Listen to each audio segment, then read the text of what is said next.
Hi there, welcome back to chapter 3 of The Misadventures of the Family Fletcher. Written, of course, by Dana Alison Levy. Here we go, chapter 3, in which Eli is ready for the Pinnacle Way. That's his new school, Pinnacle. Dun, dun, dun, dun. All right, this is from the desk of Tom Anderson. It says, Eli, enjoy your lunch. Look up, smile, talk to someone sitting nearby. Your book will still be there when you look down again. Love, Dad. Solid advice. According to Eli's calculations, Dad had been in Frog's classroom for 16 minutes, which was 960 seconds. But due to some phenomenon, he thought it was called cognitive dissonance.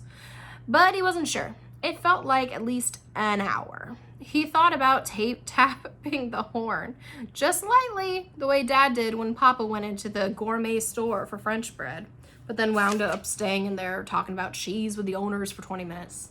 But Eli didn't care. Touching the horn was not allowed in the Fletcher household. Ever since Jack and Henry had held a contest to see who could hit it harder and had managed to get it stuck. It happened on the day after they'd gotten back from vacation, and Mr. Nelson had roared, threatening to call the police. Eli thought it was ridiculous. It wasn't like they enjoyed the 45 minutes it had taken to find the right fuse to turn the thing off any more than he had. 45 minutes of a horn? Oh. 17 minutes, 1,020 seconds. Enough! Eli had been waiting all summer long for school to start. The Pinnacle School. Even the name was exciting. Unlike his old school, Grove Lower Elementary, Pinnacle sounded like something worth looking forward. Not that the Grove School was all bad. Sitting out there watching the little kids stream in, Eli kind of missed his friends, but they weren't here now. Miles and Teddy and Jamal had moved on with Jax to upper elementary. And while that could have been cool, he knew that Pinnacle School was where he really belonged. The words he'd memorized from the school brochure rolled around in his head. For exceptionally academically focused students who are seeking a superlative intellectual experience. There are many different paths to a happy life. The Pinnacle School is exclusively for those who believe their path is found through academic rigor. Nice. Eli's brothers had laughed, of course. In fact, Sam had made a dinner table game of rewriting the brochure. For exceptional geeks focused on finding other goobers who want to watch paint dry. Had been just one of his contributions. Eli had ignored him. A school where everyone was the smart kid sounded awesome. A school where he didn't get rewarded for already knowing the work by being allowed to sit and read quietly in the corner. Not that he didn't like having reading time. He did.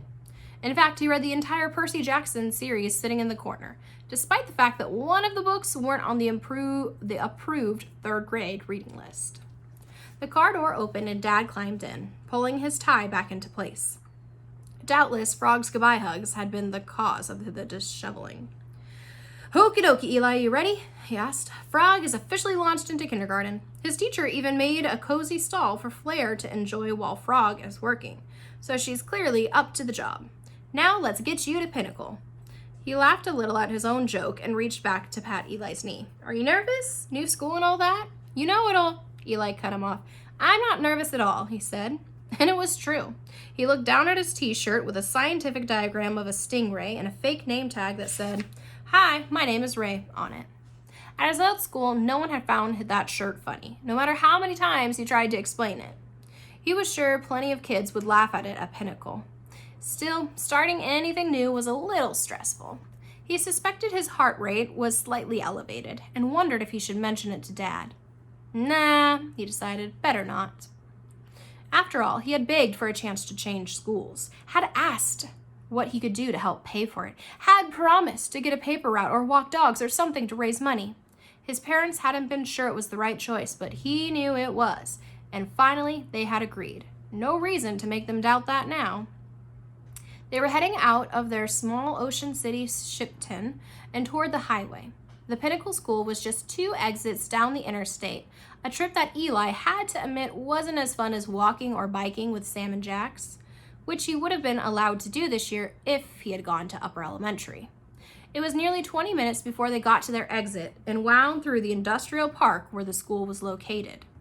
The school had been founded only 10 years earlier, and the founders had clearly believed that the best learning happened with limited distractions. There was barely any outdoor play space, although the school was near a kind of marshy wetland that Eli thought must be good for like birds and turtles and such. The little space that there was had clearly defined areas with signs that said exercise space and quiet recreation space.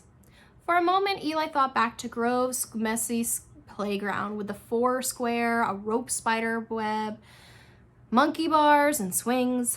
No question, it had been a distraction. Eli and Dad got out of the car together, Dad trying to smooth his curly hair and tuck it into the back of his shirt, which of course had gotten wrinkled in the car. Eli couldn't help wishing Dad wasn't quite so messy. On the other hand, if Papa had dropped him off, Eli shuddered at the thought. Since Papa worked from home, he had been known on rainy days to drive to school wearing his pajamas. Certainly Dad was the safer choice for the new school. As they walked toward the entrance, carefully staying on the brick path, Eli looked up and saw the school motto carved into stone above the door and scrolling in Latin. Huh, he laughed. Do you know what that means? He asked Eli. When Eli shook his head, Dad said, it means either learn or leave. Interesting motto. Eli just smiled. He had no doubts. This was the right place for him. That concludes chapter 3.